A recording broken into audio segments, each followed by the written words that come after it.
নমস্কার, ঈশান Bangla prime time খবরে আপনাদের স্বাগত জানাচ্ছি। আমি সৌভিক। প্রথমে সংবাদ শিরোনাম।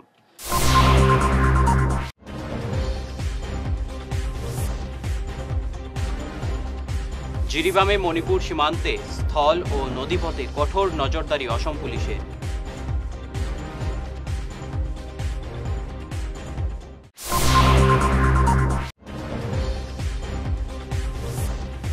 একশো বছর বয়সে দেহত্যাগ করলেন শ্যামানন্দ আশ্রমের মৌনী বাবা জিতেন্দ্র ব্রহ্মচারী।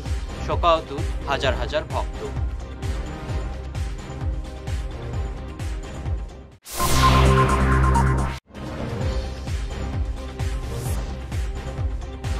মল খোলা থাকলে সাধারণ দোকানও খোলা থাকতে হবে রবিবার।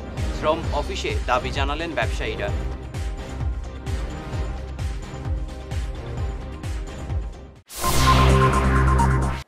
এবারে বিস্তারিত প্রাইম টাইম খবর।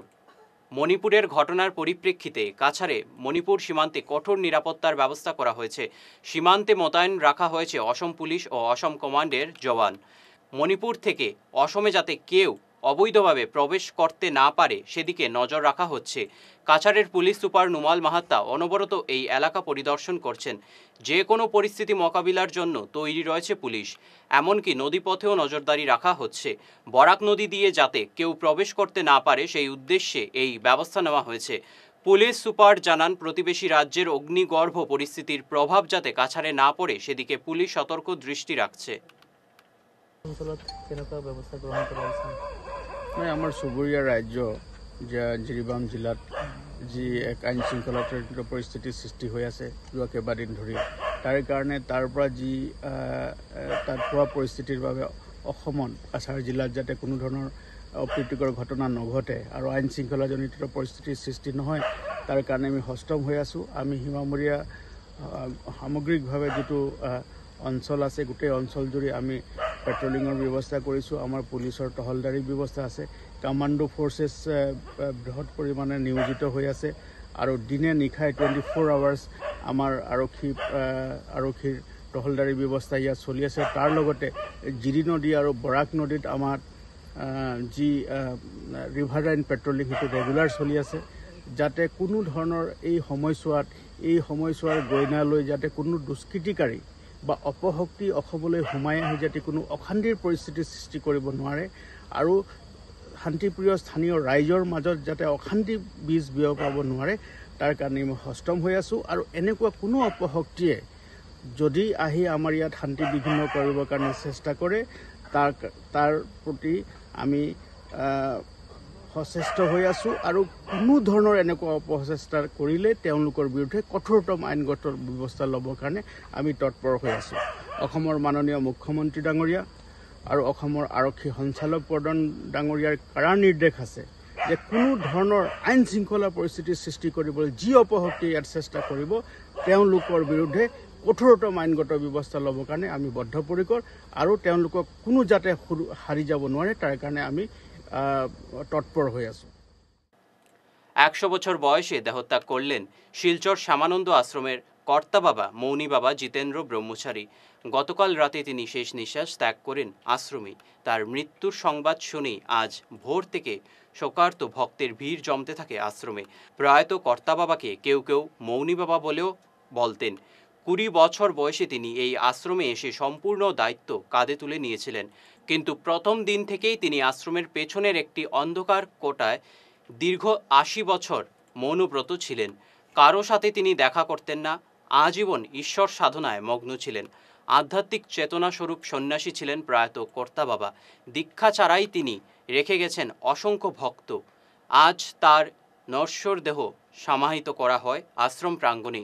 শেষকৃত্যে উপস্থিত ছিলেন শিলচর রামকৃষ্ণ মিশনের সম্পাদক গণধীশানন্দজি মহারাজ। আজকে ব্রাহ্ম মুহূর্তে বাবা শরীর ত্যাগ করেছেন। আমি সকালে একবার এসেছিলাম ভোরবেলাতে, এখন তো বাবার সমাধি হচ্ছে, তাই এখন বাবার চরণে একটু ফুল দিয়ে প্রণাম করে গেলাম। বাবা আমাকে খুব ভালোবাসতেন, কতবার প্রসাদ পাঠিয়েছেন, কতবার এসেছি। অন্যের মাধ্যমে কত উপদেশ পেয়েছি, তাই আজকে বাবার এই সমাধির দিনে কষ্ট হচ্ছে। কিন্তু এটা তো সমাজের নিয়ম, জগতের নিয়ম, যা আসা তো আছেই। বাবা উচ্চধরের সাধক, তিনি ভগবানের কাছেই যাবেন, এ বিষয়ে কোনো সন্দেহ নেই। তার চরণে প্রার্থনা, তিনি যেন আমাদেরকে আশীর্বাদ করেন, আমরা যেন তারই মতো ঠিক ঠিক সাধন পথে এগিয়ে যেতে পারি, আর ভক্তদের সবার মঙ্গল হোক, এটাই আমি চাই। আচ্ছা, কত 20 বছর বয়সে একজন যুবক ছেলে তন্ত্রের দীক্ষা নিয়ে নিজেকে একবারে এই সমাজ থেকে সরিয়ে নেওয়া, 80 বছর ধরে সবার সমাজের বাইরে থাকা, কেউ তাকে দেখতে পাচ্ছেন না, সুন্দর সাধন ভজন করে চলেছেন। সাধারণভাবে অনেকেই তাবিজ, কবজ ইত্যাদি ইত্যাদি বিক্রির দিকে চলে যান, কিন্তু তিনি সাধনা নিয়ে সারা জীবন এমনভাবে কাটিয়ে গেছেন, এই তো অনুকরণযোগ্য। সাধারণ মল খোলা থাকলে অন্যান্য ব্যবসায়ীদের দোকানও খোলা থাকতে হবে রবিবার, এমন দাবি জানিয়ে আজ শিলচর লেবার কমিশনার কার্যালয়ে বিক্ষোভ দেখালেন শিলচরের ব্যবসায়ীরা। সেন্ট্রাল শিলচর ট্রেডার্স অ্যাসোসিয়েশনের নেতৃত্বে স্মারকপত্র তুলে দেওয়া হলো লেবার কমিশনারের কাছে। অ্যাসোসিয়েশনের কর্মকর্তারা বলেন, মাঝারি এবং ক্ষুদ্র ব্যবসায়ীদের সঙ্গে বৈষম্য করে প্রতি রবিবার দোকান বন্ধ রাখার নির্দেশ তারা কিছুতেই মানবেন না। থেকে অ্যাসিস্ট্যান্ট লেবার কমিশনারের সাথে সাক্ষাৎ করেছি। আমরা সব বিজনেসম্যান একত্রিত হয়ে ওনাকে একটা স্মারকলিপি দিয়েছি। সেই কারণে দিয়েছি, একটা অর্ডার উনি করেছেন প্রতি রবিবার দোকান বন্ধ রাখার জন্য। আমরা ওনার অর্ডারকে সম্মান করি। এটা আসাম সব এস্টাবলিশমেন্ট একটা আছে, কিন্তু আমরা দেখতে পাচ্ছি এই ছোট্ট শিলচর শহর টাউনের মধ্যে যে পপুলেশন, সামান্য পপুলেশনের মধ্যে অনেক মল শিলচরে এসে উপস্থিত হয়েছেন এবং ওরা ব্যবসা করে যাচ্ছেন, যার ফলে ছোটোখাটো ব্যবসায়ী বিরাট লসের সম্মুখীন হচ্ছেন। তাদের পরিবার চালাতে হিমশিম খেয়ে যাচ্ছে, যেহেতু এক কটা মল। তাই আমরা ওনার কাছে জানতে চাইছি যে মল যদি খোলা থাকে, আমাদের খোলা থাকার আপত্তি, আমরা খুলতে পারবো না কেন? তখন উনি আইন দেখিয়েছেন যে 21 জন লেবার হলে খুলতে পারবেন মলগুলো। তা আমাদের তো এই ক্ষমতা নাই 21 জন রাখার মতো স্টাফ। তাই আমরাকে বলছি, তাদের সাথে আমাদেরকেও বাঁচতে দিন, একটা উপায় করুন, একটা কনসিডারেশন করুন।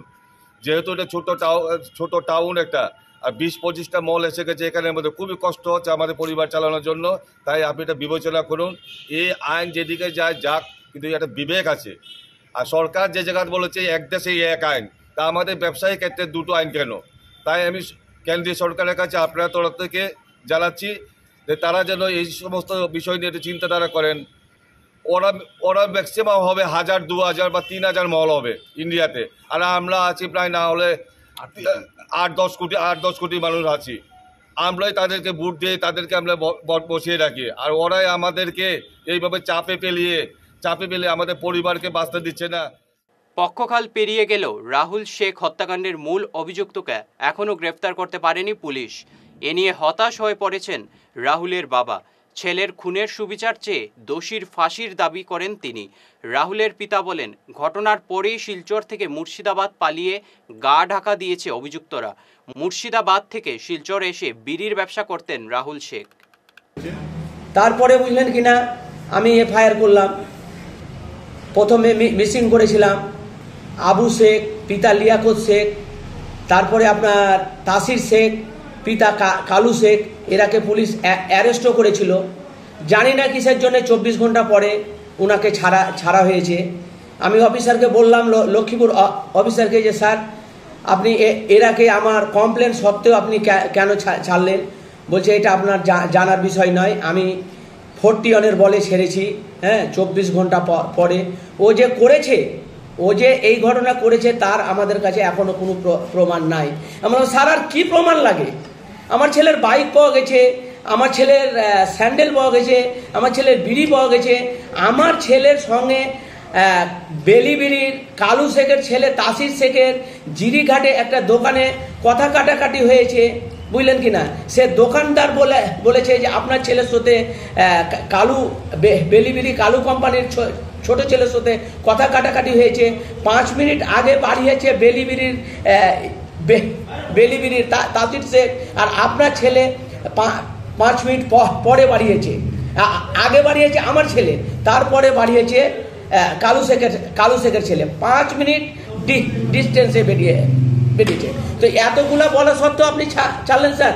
তো বলছে এটা আমি 41-এর বলে ছেড়েছি, আমি এটা যে কোনো মুহূর্তে উনাকে আমি আনতে পারি। হ্যাঁ, এখন পর্যন্ত আজকে 4 তারিখ থেকে নিয়ে আজকে সম্ভবত 19 তারিখ, হ্যাঁ আজকে 19 তারিখ, এখন পর্যন্ত তারাকে ধরা হয়নি। কেন ধরা হয়নি একমাত্র উপরওয়ালা জানে। হ্যাঁ, আমি নিজে বলতে পারছি না। এখন পর্যন্ত আমার ছেলের আমি কোনো সুবিচার পাইনি। আমি শুনছি নাকি দুজনকে অ্যারেস্ট করেছে।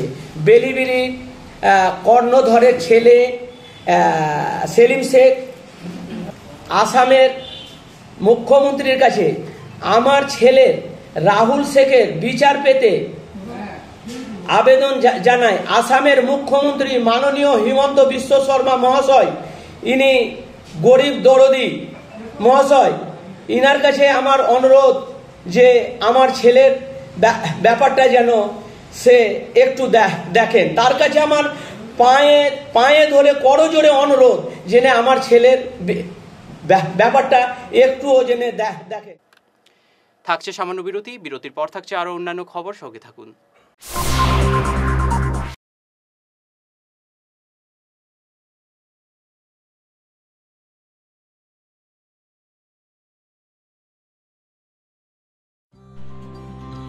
সোনার সংসার জুয়েলার্স, সোনা মানেই সোনার সংসার। আমাদের এখানে রয়েছে চূড়, বালা, ব্যাঙ্গল, মান্তাসা, চেইন, রিং, চুড়ি। 50,000 টাকার সোনার গহনা কেনাকাটা করলে রয়েছে একটি নিশ্চিত উপহার। 5 লক্ষ টাকার ওপরে কেনাকাটা করলে একটি ডায়মন্ড রিং উপহার হিসেবে পাওয়া যাবে উইথ 50% মেকিং অফ, অর্থাৎ মজুরি 50% ছাড় রয়েছে। ইএমআই সিস্টেমে সোনা পাওয়া যাবে। মাসিক কিস্তিতে সোনা কিনতে পাওয়া যাবে। 12 মাসের কিস্তি জমা দিলে 13 মাসের কিস্তি সম্পূর্ণ বিনামূল্যে। পুরনো সোনার বদলে নতুন সোনার গহনা পাওয়া যাবে। এছাড়াও আমাদের মধ্যে রয়েছে ডায়মন্ড রিং, গলার হার, মঙ্গলসূত্র। ন্যূনতম 50,000 টাকার বিয়ের সেট পাওয়া যায়। সব ধরনের আধুনিক গহনা পাওয়া যায়। তাই আর দেরি না করে চলে আসুন আমাদের সোনা সংসার জুয়েলার্স শোরুমে। আমাদের ঠিকানা NN দত্ত রোড, শিলচর 1। যোগাযোগের জন্য ল্যান্ডলাইন নাম্বার 038422600081, আমাদের মোবাইল নম্বর 9395163088 অথবা 9395178117। ফিরে এলাম ঈশান বাংলা খবরে। হাইলাকান্দি SS কলেজের ছাত্র সংসদ নির্বাচনে সবকটি আসনে জয়ী হওয়ার পর NSUIর বিজয় মিছিলে পাথর ছুঁড়ছে ABVP, এমন অভিযোগ করলেন জেলা কংগ্রেস সাংগঠনিক সাধারণ সম্পাদক মনোজ মোহন দেব। এদিকে বিজেপিকেও বেঁধে তিনি বলেন, গেরুয়া দল হাইলাকান্দিতে প্রশাসনকে কাজে লাগিয়ে দাদাগিরি করছে। হিন্দুরা এইরকম পর্যন্ত টর্চারিং চলছে। তারপর কি আমরা হনুমানজির ফ্ল্যাগে জয় বজরঙ্গবলী, আমরা এটা তো আমার ধর্মীয় প্রতীক, আমার রাষ্ট্রের প্রতীক, আমার এটা তো আমার হবেই। এটা কোনো দলের কোনো কন্ট্যাক্ট নয়। এটা বিজেপির পৈতৃক সম্পত্তি নয়, অন্য কোনো সংগঠনের পৈতৃক সম্পত্তি নয়। এটা আমি আমার ভারতীয় সংস্কৃতি কৃষ্টি, এটা আমরা যে কেউ আমরা এটা করতে পারি। হ্যাঁ, তো বিজেপি বর্তমানে যে বিজেপি আমার মনে হয় যেন এই 2014-তে মোদীজি আসার পরে মনে হয় যেন দেশ স্বাধীন হয়েছে। এর আগে কি আপনারা বলুন তো দেশটা কি জঙ্গল ছিল? এই জন্য একটা মূর্খামি রাজনীতি বর্তমানে, এটা অন্ধ। আসলে ওরা নিজেরাও অন্ধ আর দেশবাসীকে অন্ধ বানাচ্ছে। এই অন্ধ বেশি দিন থাকে না। মানুষ বুঝতে পেরেছে, যার কারণে যে মোদীজি যে 400 পার যে একটা স্লোগান ছিল, বর্তমান 400 পার নয়, অর্থাৎ 240 গিয়ে সীমাবদ্ধ। এই 240-এর মধ্যে প্রায় 70-80টা সিট আছে। এটা তার পরিকল্পিত মেশিনারিজ দিয়া তারা একটা ব্যবস্থা করিয়া তারা নিছে। মহার্বটা সিটা দেখেন 32টা, 150টা, 250টা, 52টা, 1200টা, 1500টা, 2000, এইরকম ডিফারেন্স কিন্তু বিজেপি সাংসদের। এর মানে কি আগামীতে 100টা তো টিকবে না বিজেপির আসন সংখ্যা, নেক্সট যে ইলেকশন যদি লোকসভার হয়। কিন্তু এখনই বিজেপির নড়বড়ে অবস্থা। মানে দুইজনে একটা দিয়ে আছে, ডাইনে বামে আমরা কই দিক দিয়ে দুজন সাপোর্ট দিয়ে আছে, যে কোনো সময় গভর্নমেন্ট পড়ে যাবে। আমরা চাই না কংগ্রেসের যে গভর্নমেন্ট পড়ে যাক, আমরা চাই না, কারণ কংগ্রেস নিজের পায়ে শক্তিশালী এককভাবে সরকার গঠন করে। সভাপতি গৌতম রায় অসুস্থ থাকার জন্য পিছিয়ে দেওয়া হলো হাইলাকান্দি ডিএসের এজিএম। ডিএসের বার্ষিক সাধারণ সভা 17 নভেম্বর হওয়ার কথা ছিল, কিন্তু জেলা ক্রীড়া সংস্থার সভাপতি গৌতম রায় অসুস্থ থাকার জন্য আগামী 22 নভেম্বর এই সভা অনুষ্ঠিত হবে। আজ এক সাংবাদিক সম্মেলনে এমন জানিয়েছেন ডিএসের সচিব শৈবাল সেনগুপ্ত। বিগত আমাদের 16 অক্টোবর হাইলাকান্দি ডিএসের আমাদের যে গভর্নিং বডির মিটিং এটা অনুষ্ঠিত হয়েছিল, সেখানে আমরা সিদ্ধান্ত নিয়েছিলাম যে আমাদের বহু প্রতীক্ষিত যেটা আমাদের সাধারণ সভার মাধ্যমে যে নতুন কমিটি গঠনের উদ্দেশ্যে যে সভা হওয়ার কথা, সেটা আগামী 17 নভেম্বর হওয়ার কথা ছিল রবিবার। কিন্তু আমাদের জেলা ক্রীড়া সংস্থার স্থায়ী সভাপতি প্রাক্তন মন্ত্রী শ্রী গৌতম রায়ের শারীরিক অসুস্থতার কারণে সেই সভা সাময়িক স্থগিত করার সিদ্ধান্ত আমরা ডিএসএ কার্যনির্বাহী কমিটির সদস্যরা আমরা নিয়েছি। এখানে আমার উপস্থিত আমার ডিএসএর সাধারণ সম্পাদক শৈবাল সেনগুপ্ত আছেন, আমার স্টেট কমিটির চেয়ারম্যান পিনাকি ভট্টাচার্য, ডিএসএর সহ সচিব আনিসুর রহমান লস্কর এবং আমার ফুটবল সচিব ওবায়দুল হোসেন লস্কর, সহ সচিব আমাদের মনোজিৎ দাস সহ আমরা সবাই মিলে একটা সিদ্ধান্ত উপনীত হয়েছে আজকে, যে যেহেতু আমাদের ডিএসএর স্থায়ী সভাপতি গৌতম রায়ের শারীরিক অসুস্থতার কারণে এবং তিনি যেহেতু এই সভায় উপস্থিত থাকতে পারবেন না, তার জন্য আমরা সেই সভা আগামী 22 ডিসেম্বর আমরা সেটাকে আগামী 24 নভেম্বর শালগঙ্গা সৎসঙ্গ কেন্দ্রে শ্রী শ্রী ঠাকুর অনুকূল চন্দ্রের 137তম জন্ম মহোৎসব আয়োজন করা হয়েছে। আজ এক সাংবাদিক সম্মেলনে উৎসব কমিটির কর্মকর্তারা বিস্তারিত জানিয়ে বলেন, 23 নভেম্বর দুপুর 2টায় উৎসবের সূচনা হবে। 24 নভেম্বর আয়োজিত সাংস্কৃতিক অনুষ্ঠানে সঙ্গীত পরিবেশন করবেন টলিউডের শিল্পী হেমলতা চক্রবর্তী এবং বিজয় সুরদীপ সহ অন্যান্যরা। এবং পরম পূজ্য শিশু অবিন্দাদার ঐশী প্রেরণা আগামী 8 অগ্রহায়ণ 2031 বাংলা রবিবার 24 নভেম্বর 2024 ইংরেজি পরম প্রেমময় শ্রী শ্রী ঠাকুর অনুকূল চন্দ্রের 137তম জন্ম মহামহোৎসব সৎসঙ্গ কেন্দ্র শালগঙ্গায় অনুষ্ঠিত হইবে এবং এই মহা পুণ্য অনুষ্ঠানে আমরা প্রত্যেকে সমবেত হইয়া আমরা পরম দয়ালের অমীয় আশিসে অভিদীপ্ত হই এবং সপরিবেশ সার্থক হইয়া উঠি, এই আশা আমি প্রত্যেকের কাছে রাখি। সবাই যেন সেই উৎসবে আসেন এবং উৎসবকে সর্বাঙ্গ সুন্দর করে তুলেন, আমি সবার কাছে এই প্রার্থনা করি। উৎসবে সাংস্কৃতিক অনুষ্ঠান আছে নাকি? সাংস্কৃতিক অনুষ্ঠান আছে 24 তারিখে সন্ধ্যা, হ্যাঁ সন্ধ্যা 6টার থেকে শুরু হবে। ব্যান্ড আসবে, একতারা ব্যান্ড কলকাতা থেকে। তারপরে বিশিষ্ট শিল্পী আছে সাংস্কৃতিক অনুষ্ঠানে শ্রী বিজয় সুরদীপ এবং শ্রীমতী হেমলতা চক্রবর্তী। শালগঙ্গা এই আশ্রম মন্দিরটায় এটা প্রথমেই এইবার প্রথম উৎসব শালগঙ্গাতে শুরু হচ্ছে পরম পূজ্য আচার্যদেবের আশীর্বাদে। কত ভক্ত হতে পারে আশা করছেন আপনারা? এখানে আমরা মিনিমাম 15,000 ভক্তের একটা অ্যারেঞ্জমেন্ট, তার উপরে আমরা 25 ধরে রেখেছি। এখানে কি কোনো আলোকসজ্জা থাকবে? আলোকসজ্জা থাকবে 24 তারিখে। আর 23 তারিখে আমরা ওই আকাশ প্রদীপ যেটা ওইটা আমরা করব। আর উৎসবের দিন 1000 প্রদীপ জ্বালানো হবে আলোকসজ্জায় হিসাবে, ওইটা থাকবে। আকাশ তারা কতটা ছাড়বেন? 100টা মিনিমাম। মণ্ডপ কত উঁচু? মণ্ডপটা 35 ফুট উঁচু আর 40 ফুট চওড়া। কিসের আদলে তৈরি হচ্ছে মণ্ডপ? এটা শিলচর এবং গুয়াহাটি সৎসঙ্গ বিহার যেটা আছে মন্দির, সেটার আদলে বানানো হইতো। সেটা শেষ করার আগে বিশেষ খবর আরও একবার।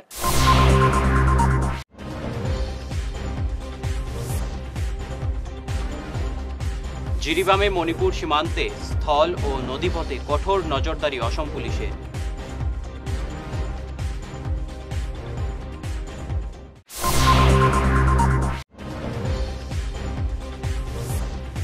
একশো বছর বয়সে দেহত্যাগ করলেন শ্যামানন্দ আশ্রমের মৌনী বাবা জিতেন্দ্র ব্রহ্মচারী। শোকাতুর হাজার হাজার ভক্ত।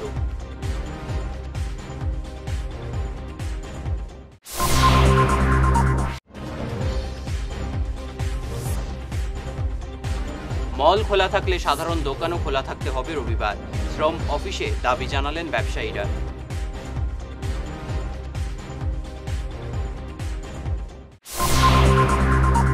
এখনকার মতো ঈশান বাংলা প্রাইম টাইম খবর এ পর্যন্তই। নমস্কার।